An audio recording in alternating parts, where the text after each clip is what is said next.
Welcome to another episode of Real Talk on Racism. I'm Russ Terry, your host for today's episode. We have a great guest lined up once again, so let's get right into it. Selaedin Maksut is the Executive Director of the Council on American-Islamic Relations in New Jersey. Salah, welcome to Real Talk on Racism. Thank you so much for having me, Russ. You're so welcome. All right, so the Council on American-Islamic Relations, or CAIR, the mission is to protect and empower American Muslim civil liberties. So what are some examples of discrimination or violations of civil rights that American Muslims deal with? Well, first of all, thank you so much for having me, Russ. I'm really happy to be here and have a conversation with you about this topic, so I'm looking forward to it. The topic on discrimination against Muslims, I mean, we can talk about institutional racism and policies that have inflicted the community, everything from, Trump's Muslim ban to the watch list case that prohibits some Muslims from flying and traveling, to other, initiatives that launched, spying into the community, whether it's the NYPD, very famously here in New Jersey, and their activities in local mosques and sending informants, and all sorts of, activities in this way. But also, there is discrimination as it relates to harassment or intimidation. So it's hate crimes, employment discrimination, and these sorts of things, unfortunately, we do see at our office at CAIR. And still to this day, 20 years after 9/11, it continues on. But, That's a lot. Yeah, unfortunately. So what is it like for American Muslims to have to deal with all these different examples of institutional and individual racism, discrimination, harassment, etc.? I mean, at the end of the day, we all know that the Constitution is on our side, right? And the Constitution is there to protect all of our civil rights and our civil liberties. So, we're optimistic in these founding documents of this nation.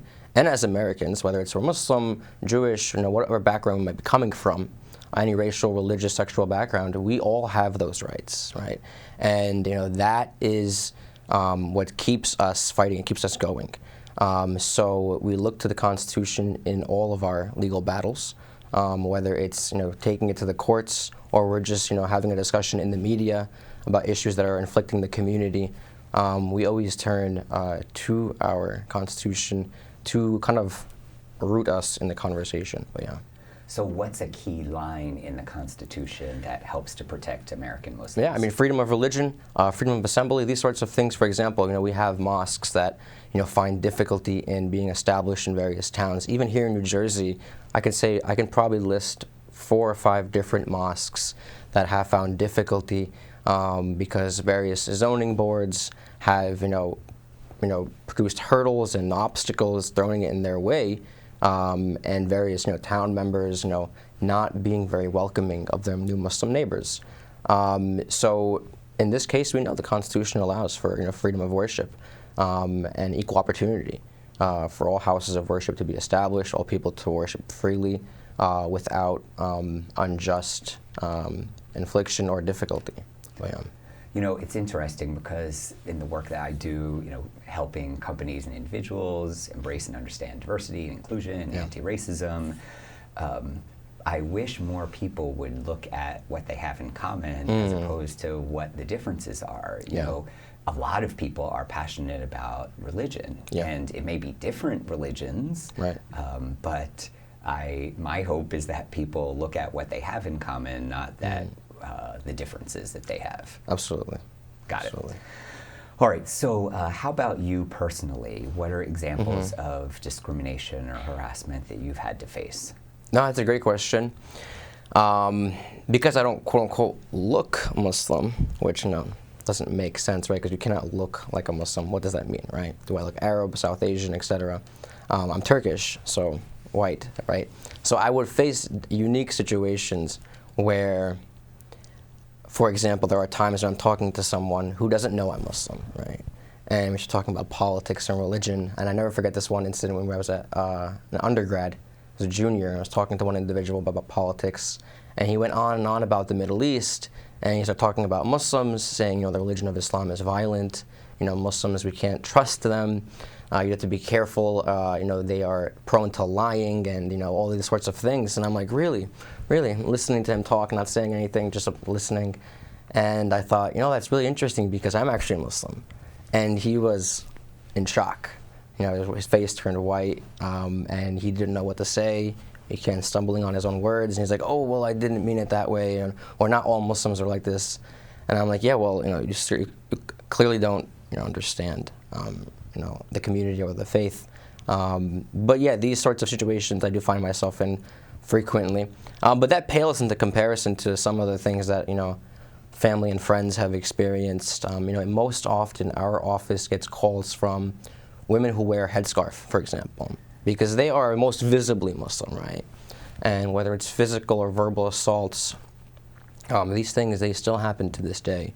My grandmother, unfortunately, was a victim of that. While shopping once, but yeah. And your grandmother's how old? She's now almost 70.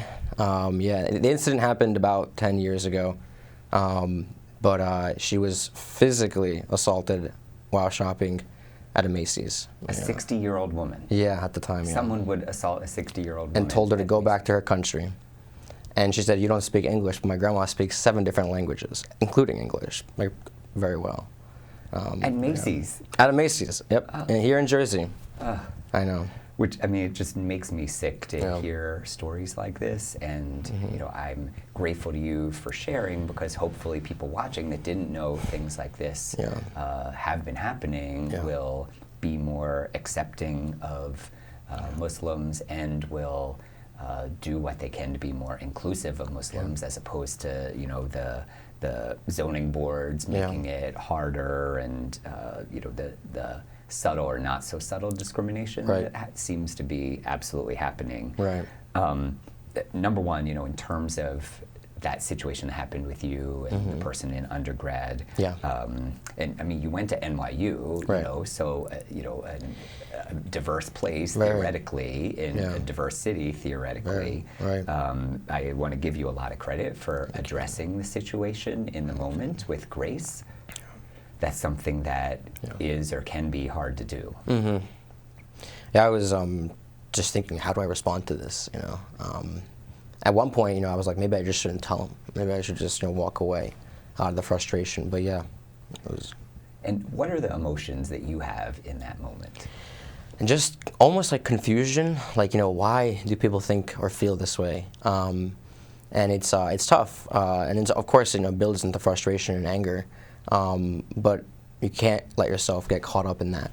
And you have to engage them sincerely, I think, and kind of open up an opportunity for them to learn. So I think that's why, my response was so important, that I didn't just outlash and just, that would not have helped the situation. But And this is one of the things we've talked about in a lot of the episodes because it's almost like people of color, whether Muslim, Black, Latino, Asian, Pacific Islander, etc., have this extra burden to carry around with them. Like not only the regular stresses of life and the pandemic and work and whatever, but then combating the discrimination that people in your community face all the time. It's so true. It's exhausting, but that's true. And that's exhausting was literally the word I was just going to use, and I'm not even the one exhausted, but I can tell from having these stories over and over and over again that people who experience this discrimination, it's absolutely valid to feel exhausted. Yeah. All right, so one of the things we try to do on the show is talk about solutions and what people watching can do to learn. So what recommendations do you have for, let's say, somebody who is not Muslim watching this episode who wants to do something? No, that's a great question, I think. And there are so many different things we can do. Of course, it always starts with education, right? And that's always the first thing. But I think what we see, a lot of research shows that, people who harbor hatred against Muslims are typically people who don't know a Muslim, right? And if you just befriend a Muslim, whether it's someone at work or school, your neighbor, wherever, through that friendship and that connection that you build with them, that typically can dispel a lot of the ignorance or the misunderstandings that you have of the faith. So just being open to, making a Muslim friend, right? And just having conversations with people and ask questions. Questions are okay. Ask it in a polite and respectful manner, and hopefully the person you're dealing with can help you in that conversation and that journey to learn. But yeah.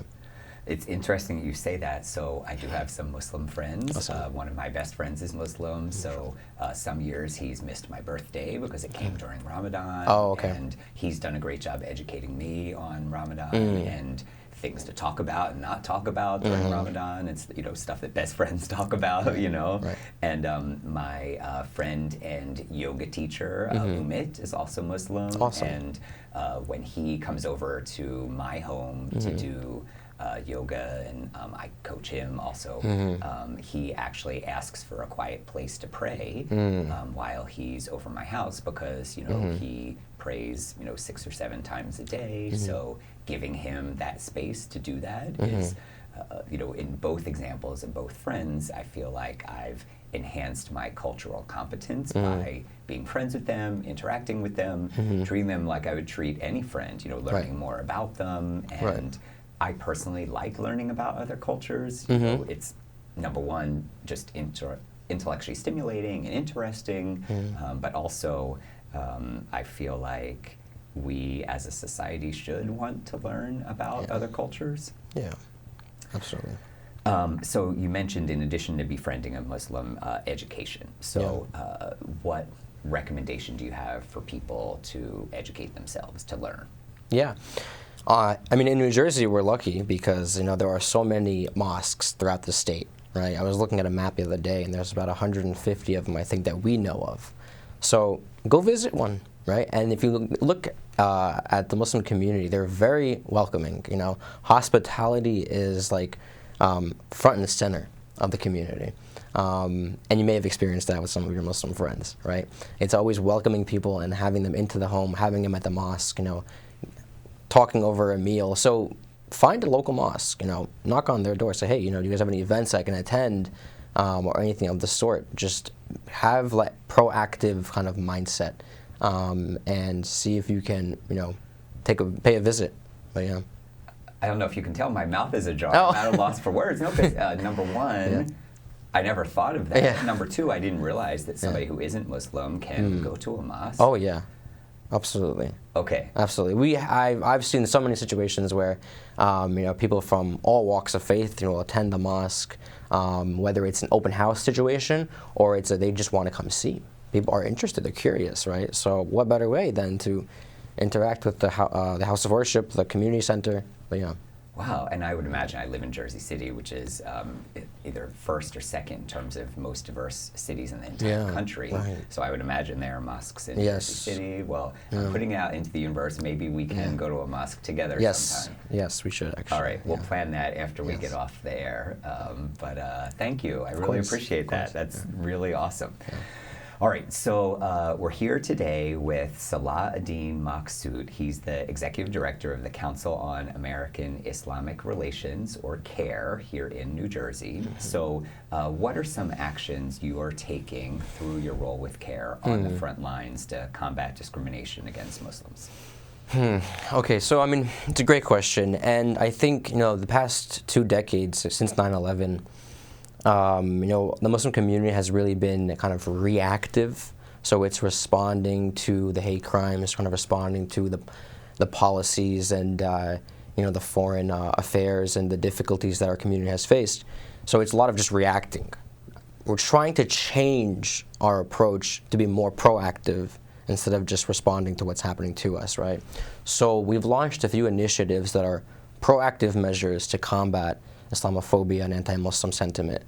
And there are 2 of them, and they're honestly obsessed with them because I love the mission, right? And the first is launching what we are calling a Muslim studies curriculum to be adopted in public schools. So yeah, it's a very exciting initiative. And I'm happy to say that we do have 1 school district in New Jersey that has committed to adopting the curriculum in their K through 12 public schools. I can't share the name just yet because we're still working on it, but everything is there. It's in the works, and we're hoping to roll it out in the next couple of years in various phases in pilot programming. But that's one initiative that we have, the curriculum project, where it'll teach young students and young Americans about the history of Islam, Muslim culture, and the contributions we've had to society. And it'll touch upon various fields like mathematics, algebra, for example. Was invented by Muslims, right? Algebra is an Arabic word. And these small things that people don't know about, right? The impact Muslims have had on science, and social studies, history, philosophy, all sorts of things, right? Because we want to change the way we perceive Muslims and Islam. Oftentimes we think terrorism, violence, oppression, these sorts of things. Common words like jihad are thrown around, holy war. There's more to the religion than what the media might present, right? So we want to provide a more positive, optimistic, and true to the history kind of approach to the community. But yeah. Wow, balanced view, which I like. Yep. And people aren't born racist. Right. So getting them while they're young, if Exactly. you will, teaching young Americans. Exactly. I want to give 5 gold stars to this school district. I don't know if you saw my mouth open because I was going to ask which one. I'm going to give them a shout out, but when you can tell me, you will. Definitely, yes. But I give you a lot of credit in that school. You are a visionary. In case I haven't said that yet, and as I've told you, I'm very impressed by you and the work that you're doing. But this school district is a visionary too. To Yes. be the first in the entire state, Yep. and Yep. hopefully first of many. Yep. And by the way, I was really good at algebra, so that's so cool. I feel a special connection. There you now. go. I was on mathletes in high school. Oh, Humble okay. brag. There you go. All right. Again, for people watching today. Oh, actually, I want to go back. So Yeah. you said 2 proactive things. Oh, yeah. So first the curriculum, and what was the second? The other one is training high school students to be ambassadors in their own community. So giving them the tools to advocate for themselves, right? To advocate for the Eid holiday. I grew up where the Muslim holiday Eid was never. We didn't take it off. The school was not closed for Eid, right? So we had to take off on our own, and we would miss school and miss work, and it would become a difficulty, right? So we're trying to train the youth to be ambassadors in their own schools to advocate for these issues, so that they can have the Eid holiday off, they can have halal food like kosher food, etc., in the cafeterias. Maybe they can have a prayer space in their schools. These sorts of things. But yeah. Wow. So Eid is spelled E-I-D, Yeah. right? And what is it and when? So there are 2. There's one that follows after the month of Ramadan. So it's the first day of the next month. Ramadan ends and then it's Eid. And then there's a second one, which is approximately 2 months after that Eid. And that second one celebrates the sacrifice of Abraham and his son Ishmael.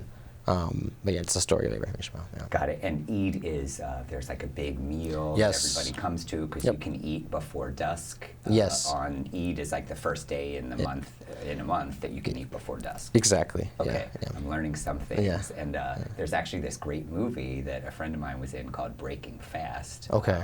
And part of the plot is having that first big meal. So shout out to him. I'll tell him that I gave him a shout out during the show. There we go. Okay, so if people watching know a high school student who's interested in potentially becoming an ambassador, what's the best way for them to reach CAIR New Jersey? Yeah, so they can go to our website, cair-nj.org, and they can send us a message on the platform there. And if they're interested in participating, becoming an ambassador, we'll basically train them, give them the tools, put them in a cohort, find the school district that they're located in, and yeah. Amazing. And we have some viewers, not just from Jersey, but from other places. And there are a bunch of CAIRs, not just in Jersey, but other chapters around the country. Yeah. Got it. Okay, so you heard what Salah said, CAIR-NJ.org if you or someone you know wants to be an ambassador for the program. Sounds amazing. All right, so separate but interesting topic. As we've discussed, he's the executive director of this nonprofit. I'm guessing you're mid-20s-ish or so.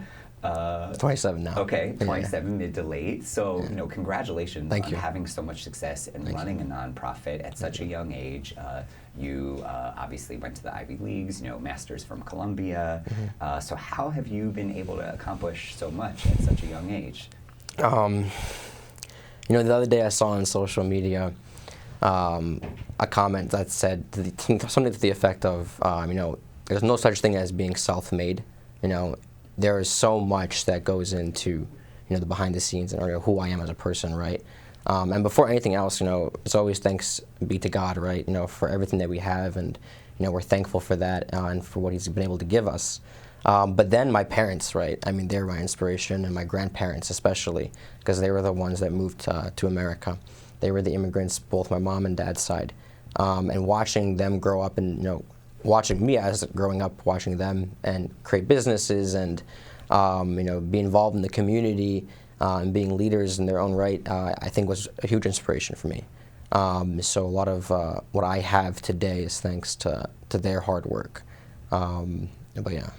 I'm a big fan of legacy. Yeah. And, their legacy lives on through you and all the amazing work that you're doing. Thank you. You're welcome. Thank you. I mentioned Ramadan a few minutes ago. I want to go back to that.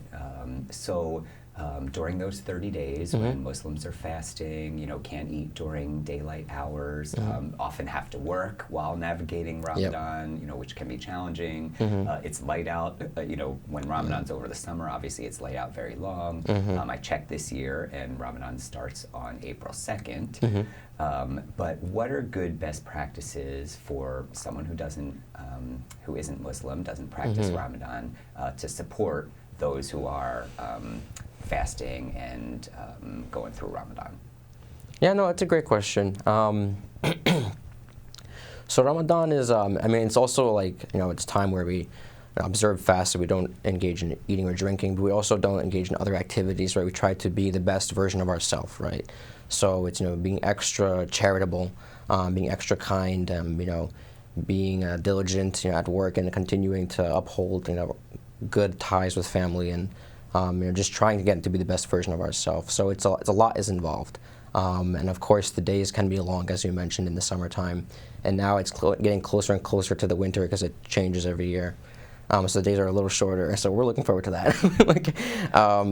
But ways to be of support to your Muslim friends. I mean, first and foremost, be considerate, around them, right? If they're not having lunch, maybe you shouldn't be eating in front of them, right? You shouldn't be drinking in front of them. But ask them, what are they comfortable with, right? Everyone's different, so they have their own, different ideas and feelings and thoughts about it. But asking questions, have a conversation, see what are they doing that night. Maybe you can join them in their meal to break the fast, and what we call iftar. And if you're interested in participating in that kind of ceremony with them. But yeah. Well, you've given me lots of great ideas, which I think is really awesome. So thank you for that. I'm going to break a fast with somebody. I'm going to go to a mosque for the first time. Lots of exciting stuff coming down the pike. All right, so we always like sharing good news here at Real Talk on Racism, and I see that back in November, Shama Hyder became the first Muslim to win election to the New Jersey state legislature. What's this mean to and for the Muslim community here in the Garden State? So more good news on top of that.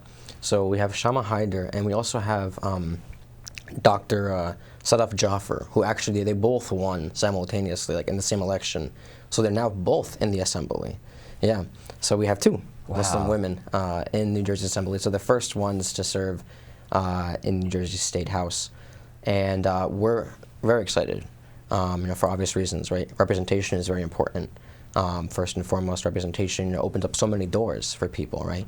Young Muslims that can see older Muslim community leaders, paving the way and being pioneers is essential. So we're happy in that front. And two, it helps with policy issues, right? So now we have someone that can help work and be a voice for our community in the assembly, and advocate for our concerns and advocate for the issues that we're considering and we're working on. So it's great to see them be there and be community leaders. We have Shama is in Bergen County. And I believe Sadaf Jaffer, she is in I'm forgetting the district actually, but she's from Princeton, by the way. Oh. Yeah, she teaches at Princeton University. Amazing. Maybe her or people she knows will be watching this episode. Yeah. Excellent. Love it. You mentioned policy issues. We have about 2 minutes left. So what is one quick policy thing that CAIR is working on? Great question. So there's a couple of things. Right now, we're trying to work on a Muslim Awareness and Appreciation Month to be adopted in Jersey. So we're kind of following the footsteps of California. So California already has it passed. They were the first, and I believe the only state in the nation that has it. So we're hoping to become the second state in the nation to observe this month. But yeah. Wow. Along with the curriculum project that I mentioned earlier. Okay, and when does California hold Muslim Awareness I Month? believe they hosted in August. Yeah. Okay. So we might be doing it in August as well, but we'll see.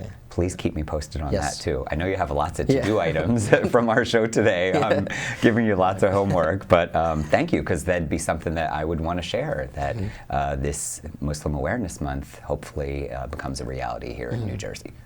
Excellent. All right. What did we not talk about today that in our last 30 to 60 seconds here you want to share with our viewers? That the Muslim community is so diverse, right? You know, Muslims, they span from Morocco to Malaysia, right? From the Balkans to all the way down to Yemen, right? And that community, that global community, is also here in Jersey, right? And you know, from the south to north, central, if you believe Central exists. You know, we're all throughout the state. So come meet your Muslim neighbor and reach out, you know, break bread, learn about, you know, the religion, the culture, the history, yeah. Excellent. Well, Selaedin Maksut is amazing. Thank you so much for being here today on Real Talk on Racism. It was a pleasure hearing all your amazing insights. Thank you so much for having me. You're welcome. All right, thank you everybody for watching. I'm Russ Terry. We're always grateful to you, our viewers also, and we'll see you next time.